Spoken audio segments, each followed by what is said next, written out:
Mars media நேயர்களுக்கும் அன்பர்களுக்கும் இந்த நாள் இனிய நாளாக அமைய எல்லாம் வல்ல இறைவனை பிரார்த்திக்கின்றோம். இந்த சேனல் உங்களுக்கு பிடிச்சிருந்தா மறக்காம சப்ஸ்கிரைப் பண்ணுங்க, ஷேர் பண்ணுங்க, லைக் பண்ணுங்க, கமெண்ட் பண்ணுங்க. சுய உதவிக்குழு பான் கார்டுகளுக்கு மார்ஸ் மீடியா நேயர்கள் எல்லாருக்கும் ஜோதிட குருஜியின் இனிய வணக்கங்கள். இந்த பதிவில் நம்ம பிப்ரவரி மாத ராசி பலன் பார்க்க போகிறோம். இந்த பிப்ரவரி மாதத்தில் கிரகநிலைகள்னு பார்த்தீங்கன்னா மேஷ ராசியில் குரு பகவான் அற்புதமாக இருக்கார். கன்னி ராசியில் கேது பகவான், துலாம் ராசியில் சந்திர பகவான், தனுசு ராசியில் சுக்கிர பகவான், செவ்வாய் பகவான் 2 பேரும் இருக்கா. இந்த சுக்கிர பகவான் 13/2/2024 மகர ராசிக்கு ஜம்ப் பண்ணிடுறார். 4/2/2024 மகர ராசிக்கு இந்த செவ்வாய் பகவான் அப்படியே உச்சமடைந்து சஞ்சாரம் பண்ண போறார். மகர ராசியில சூரிய பகவான் புத பகவான் இருக்கார். புத ஆதித்ய யோகத்தை கொடுத்துட்டு 13/2/2024 இந்த சூரிய பகவான் எங்க வர போறாருன்னு பார்த்தீங்கன்னா கும்பராசிக்கு பிரவேசம் பண்ண போறார். கும்பராசியில ஆல்ரெடி சனீஸ்வர பகவான் அங்க ஸ்ட்ராங்கா இருந்துட்டு இருக்கார், ஆட்சி. மீன ராசியில ராகு பகவான் குருவோட காரகத்துவத்தை பெற்று அருமையா சஞ்சாரம் பண்ணிட்டு இருக்கார். இந்த மாதம் பார்த்தீங்கன்னா இந்த பிப்ரவரி மாதம் 3 கிரகங்களில் பெயர்ச்சி இருக்கு, அற்புதமான பெயர்ச்சி.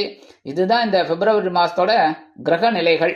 இனி ஒவ்வொரு ராசிக்கும் உண்டான ராசி பலனை பார்க்கலாமா? எனதருமை கும்பராசி நேயர்களே, இந்த பதிவில் நம்ம என்ன பார்க்க போறோம்னா 2024 பிப்ரவரி மாத ராசி பலன். இந்த பிப்ரவரி மாதத்தில் உங்களுக்கு எந்தெந்த கிரகங்கள் அற்புதமான நன்மை செய்ய போகிறது, எந்தெந்த கிரகங்கள் மூலமாக நீங்கள் அற்புதமாக செயல்பட போறீங்க, ஜாக்கிரதையாக இருக்க போறீங்க, அதே சமயம் சந்திராஷ்டம தினங்கள் என்னென்னைக்கு பரிகாரமாக என்ன பண்ணினா ரொம்ப விசேஷம் அப்படிங்கிறத பற்றிலாம் நம்ம இப்போ தெளிவாக பார்க்க போகிறோம். உங்களோட ராசிநாதன் அற்புதம், ஆயுள் காரகன், மந்தக்காரகன் சனீஸ்வர பகவான். இந்த சனீஸ்வர பகவான் எங்கே இருக்காருன்னு பார்த்தீங்கன்னா உங்களோட ஜென்ம ராசியில் உட்காந்துட்டு இருக்கார். தலையில் ஜென்மம் அப்படின்னாலே தலை, ஹெட்டு. ஜென்ம ராசியில் உட்காந்துட்டு உங்களுக்கு சில குழப்பத்தெல்லாம் கொடுத்துட்டு இருக்கார். எல்லா நன்மைகளும் இருக்கிற மாதிரி இருக்கு, ஆனால் இல்லை, இல்லாத மாதிரி இருக்கு, ஆனால் இருக்கு. அப்படி இருக்கு உங்களோட சிச்சுவேஷன். அதாவது இது எப்படின்னா ஜான் ஏறினா முழம் சறுக்கிறதுங்கிற கதை உண்டு. அது மாதிரி ஒரு சாணி ஏறினீங்கன்னா ஒரு முழம் இறக்கிறது, இந்த மாதிரி தான் போயிட்டு இருக்கு. ஆனால் நீங்கள் இந்த கும்பராசிக்காரர்கள் உயர்வானவர்கள். என்ன அப்படின்னா எந்த ஒரு வேலையும் ஒரு கை பார்த்துடலாம் அப்படின்னு நினைச்சு இறங்கக்கூடியவங்க. தைரியம் அசாத்தியமாக இருக்கும். அந்த வகையில் இந்த சனீஸ்வர பகவான் ஜென்மராசியில் இருந்தாலும் உடல் ஆரோக்கியத்தில் கொஞ்சம் கவனமாக இருங்கோ, பேசுகிற வார்த்தையில் கவனமாக இருங்கோ. முக்கியமாக வாகன பயணம் அப்படிங்கும்போது இந்த வாகன பயணத்தில் கவனமாக இருக்கிறது நல்லது. சில பேருக்கு பார்த்தீங்கன்னா உத்தியோகம் நிமித்தமாக இல்லைன்னா தொழில் வியாபாரம் நிமித்தமாக வெளியூர் அல்லது வெளிநாடு போகக்கூடிய ஒரு வாய்ப்பெல்லாம் கிடைக்கும். என்ன அந்த வாய்ப்பு நிறைய பேருக்கு கிடைக்காது, உங்களுக்கு கிடைக்கும். அப்போ கிடைக்கிறதுங்கும்போது அதெல்லாம் ஸ்கெட்ச் போட்டு திட்டம் போட்டு நீங்கள் செயல்படுத்துறது நல்லது. அதே மாதிரி எங்கே கிளம்பினாலும் ஓம் ஸ்ரீராம் அப்படின்னு சொல்லிட்டு நீங்கள் வேலையெல்லாம் ஆரம்பிங்க, சரியா? மற்றபடி உங்கள் ராசிநாதன் ஜென்மராசியில் இருக்கிறதுனால பெரிய அளவில் பாதகம் இருக்காதுங்க. 2-11 கூடிய அதிபதி குரு பகவான் சகாயஸ்தானமாக 3ஆம் இடத்துல இருக்கார். தனவாக்கு குடும்பஸ்தானாதிபதி, லாபாதிபதி. அற்புதம். ஏன்னா வருமானம் எவ்வளவு வந்தாலும் அது லாபத்தோடு வந்தால் தான் நல்லது. ஒரு 10 ரூபாய்க்கு நீங்கள் இன்வெஸ்ட்மெண்ட் பண்ணீங்க அப்படின்னா அது ஒரு 13-14 ரூபாயாவது வந்தால் தான் லாபம். என்ன அதே 10 ரூபா வந்ததுன்னா அது ஒன்றும் பெரிய இன்வெஸ்ட்மெண்ட் கிடையாது.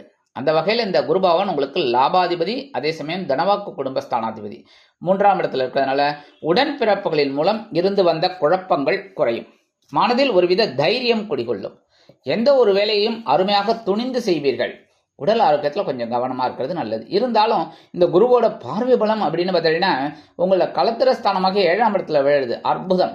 சுபகாரிய நிகழ்ச்சிகள் அருமையாக நடைபெறும். குழந்தைகளுக்கு கல்யாண யோகம் வந்துடும்.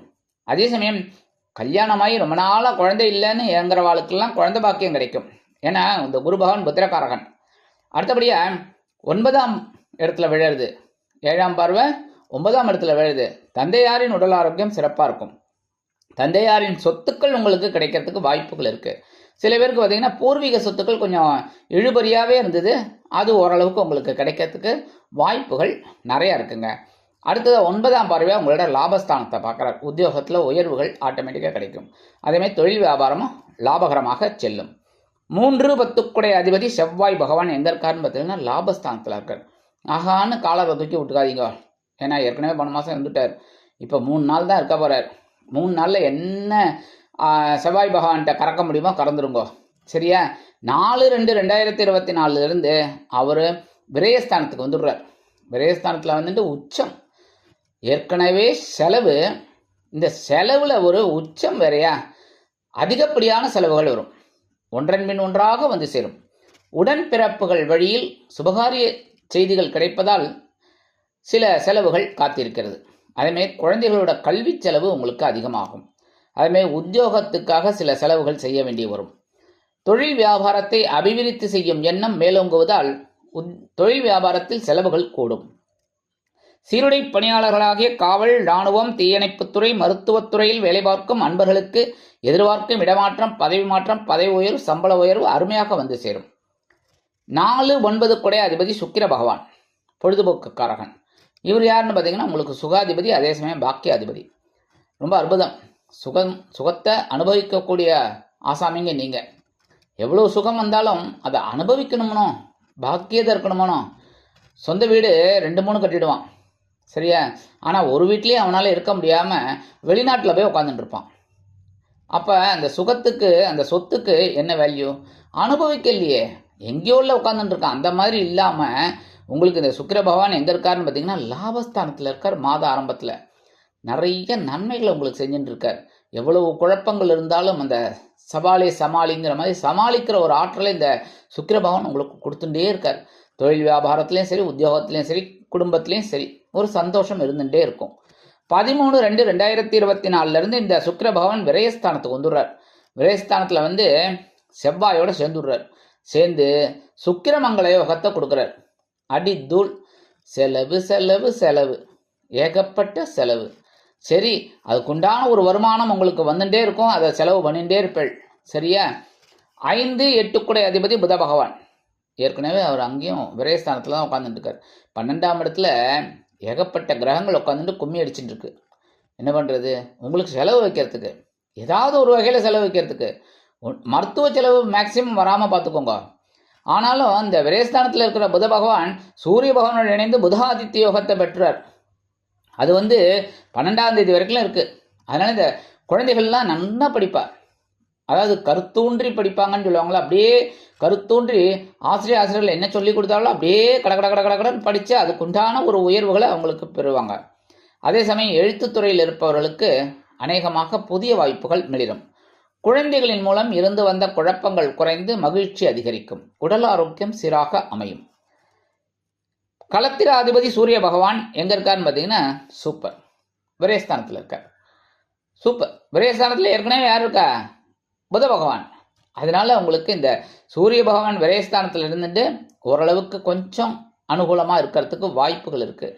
இருந்தாலும் வாழ்க்கை துணை வழி உறவினர்களின் மூலம் சில செலவுகள் வந்து சேரலாம். அதாவது எதிர்பாராமல் உங்கள் வீட்டுக்கு வருவாங்க வாழ்க்கை துணையோட சொந்தக்காரங்க. திடீர்னு வர்றதுனால உங்களுக்கு எப்படி இந்த செலவை சமாளிக்கிறதுங்கிறது ஒரே பெரிய சமாளிப்பாக இருக்கும், பிரமிப்பாக இருக்கும். ஆனாலும் அதை அருமையாக சமாளித்து வெற்றி நடை போடுவீர்கள். 13-2-2024 முதல் இந்த சூரிய பகவான் எங்கே வரப்போறாருன்னு பார்த்தீங்கன்னா ஜென்மராசிக்கு வந்துடுறார். ஜென்மராசியில் ஏற்கனவே யார் இருக்கா? சனீஸ்வர பகவான் இருக்கார். சனீஸ்வர பகவான் ஏற்கனவே இருந்துட்டு உங்களை கூட்டின்னு இருக்கார். இருந்தாலும் நீங்கள் அந்த குட்டெல்லாம் வாங்கிட்டு சிரிச்சுட்டு இருக்கீங்க. அந்த வகையில் இந்த சூரிய பகவானும் சேர்ந்துட்டு 2 குட்டு. ஆனாலும் நீங்கள் அசர்ற ஆளா? அசர்ற மாட்டீங்க சுவாமி. அற்புதமாக வேலை செய்யக்கூடிய ஒரு வாய்ப்பை நீங்கள் எடுத்துப்பீங்க. அதை அற்புதமாக செஞ்சு முடிக்கிறதுனாலே உங்களுக்கு சில உயர்வுகள் வந்து சேரும்.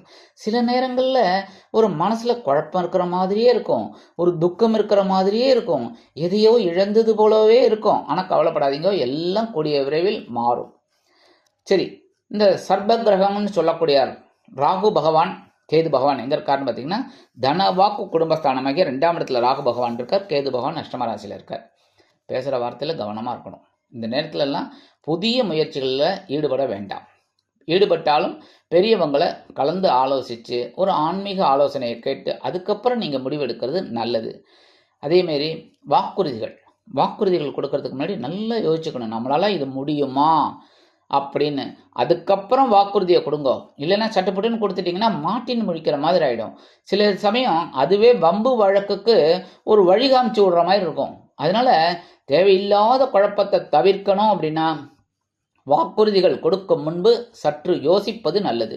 அதேமாரி குடும்பத்துக்கு தேவையான சில விலை உயர்ந்த பொருட்களை வாங்கணும் அப்படின்னா யோசித்து முடிவெடுங்க. அப்படியே இருந்தாலும் கையாளும்போது கவனமாக இருக்கிறது நல்லதுங்க. வாகன பயணம் அப்படிங்கும்போது ரொம்ப கவனமாக இருக்கணும், உஷாராக இருக்கணும். உத்தியோகத்துலேயும் உங்களோட வேலைகள் என்னங்கிறத கவனித்து வேலை செய்யணும். தொழில் வியாபாரத்துலேயும் வாடிக்கையாளர்கள் எல்லாரையும் அனுசரித்து போகிறது ரொம்ப நல்லதுங்க. இந்த மாதம் சந்திராஷ்டம தினங்கள் அப்படின்னு பார்த்தீங்கன்னா 1/2/2024, 27/2/2024, 28/2/2024 இந்த தினங்களில் நீங்கள் எச்சரிக்கையாகவும் பொறுமையாகவும் நிதானமாகவும் கவனமாகவும் நடந்து கொண்டீர்கள் என்றால் கண்டிப்பாக நன்மைகள் இரட்டிப்பாகும். பரிகாரமாக இந்த சந்திராஷ்டம தினத்திலிருந்து நீங்கள் என்ன பண்ணணும் அப்படின்னா, பக்கத்தில் இருக்கிற கோயிலுக்கு போயிட்டு விநாயக பெருமானுக்கு நீங்கள் நெய் தீபம் ஏற்றி வழிபாடு பண்ணுங்க. அதுக்கப்புறம் அருகம்புல் கொண்டு ஆராதித்து வாருங்கள். அதனால் உங்களுக்கு இந்த சந்திராஷ்டம தினங்களினால் வரக்கூடிய சங்கடங்கள் சற்று குறையும். சரி, பரிகாரமாக என்ன பண்ணினா ரொம்ப விசேஷம். இந்த பிப்ரவரி மாதம் 29 நாள் இருக்குது, 29 நாள் இருக்குது. இந்த 29 நாளில் ஒரு நாள் நீங்கள் திருநள்ளாறு போயிட்டு வாங்க. முடிஞ்சால் சனிக்கிழமை போகிறது ரொம்ப விசேஷம். முடியல அப்படின்னா என்றைக்கு வேணாலும் உங்களுக்கு லீவு கிடைக்கிற அன்றைக்கி போயிட்டு வர்றது உச்சிதம். ஏன்னா உங்களோட ராசிநாதன் சனீஸ்வர பகவான். திருநள்ளாறு போயிட்டு வாங்கோ, கண்டிப்பாக உங்களுக்கு ஒரு திருப்பம் கிடைக்கும். திருநள்ளாறு போயிட்டு தர்பாரண்யேஸ்வரர் அம்பாளையும் தரிசனம் பண்ணிட்டு அங்கே இருக்கிற சனீஸ்வர பகவான் அவரை வணங்கிட்டு எல் தீபம் ஏற்றி வழிபாடு பண்ணிவிட்டு பிரகாரத்தில் கொஞ்ச நேரம் உட்காந்துட்டு அதுக்கப்புறம் வாங்கோ. உங்களோட நிலைமை கொஞ்சம் கஷ்டமாக இருக்கிறதுங்கிறதுக்கெலாம் ஒரு விடிவு காலம் கண்டிப்பாக கிடைக்குங்க. சரி, திருநள்ளாறு போக முடியாதவங்க நாங்கள் என்ன பண்ண முடியும்? பக்கத்தில் கண்டிப்பாக ஒரு சிவன் கோயில் இருக்கும். உங்கள் வீட்டுக்கிட்டே பக்கத்தில் இருக்கிற சிவன் கோயிலுக்கு போயிட்டு நீங்கள் சுவாமியும் அம்பாளையும் தரிசனம் பண்ணிட்டு அதுக்கு முன்னாடி பிள்ளையார் ஆல்ரெடி எப்போவுமே பிள்ளையார் உண்டு. பிள்ளையாரை வழிபாடு பண்ணிவிட்டு அம்பாளையும் சுவாமியும் வழிபாடு பண்ணிவிட்டு நேராக நவகிரகத்துக்கு வாங்கோ. நவகிரகத்துக்கு ஆயுள்காரகனாகிய உங்கள் ராசிநாதன் சனீஸ்வர பகவானுக்கு எள் தீபம் ஏற்றி வழிபாடு பண்ணிவிட்டு உங்களோட பிரார்த்தனைகள் எல்லாம் சொல்லிட்டு வாங்கோ. கண்டிப்பாக இந்த சின்ன சின்ன பரிகாரத்தின் மூலம் இந்த 2024ஆம் ஆண்டு பிப்ரவரி மாதம் ஒரு அற்புதமான திருப்பம் தரும் மாதமாக உங்களுக்கு அமையும் என்று கூறி விடைபெறுகிறேன். நன்றி, வணக்கம். மீண்டும் ஒரு அருமையான பதிவில் நான் உங்களை மனமகிழ்ச்சியோடு சந்திக்கிறேன். வாழ்த்துக்கள். வாழ்க வளமுடன்.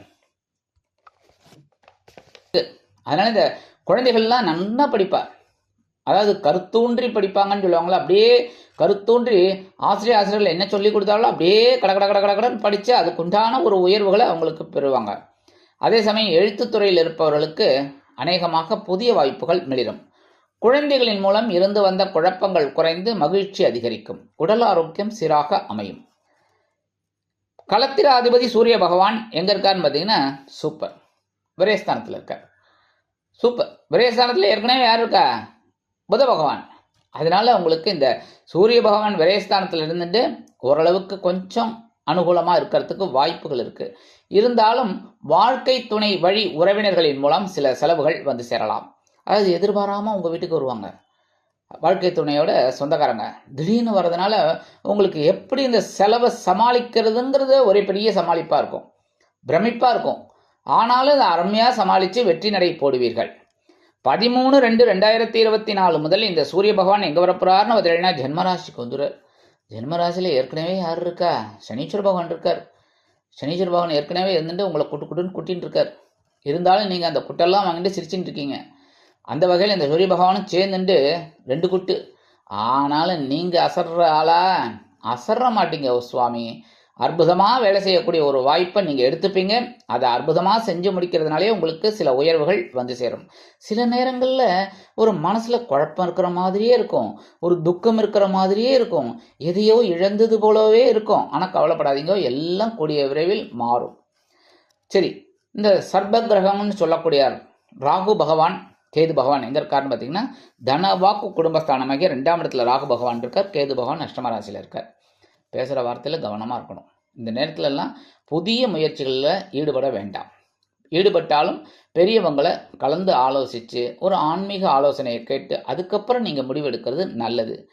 அதேமாரி வாக்குறுதிகள் கொடுக்கறதுக்கு முன்னாடி நல்லா யோசிச்சுக்கணும், நம்மளால் இது முடியுமா அப்படின்னு.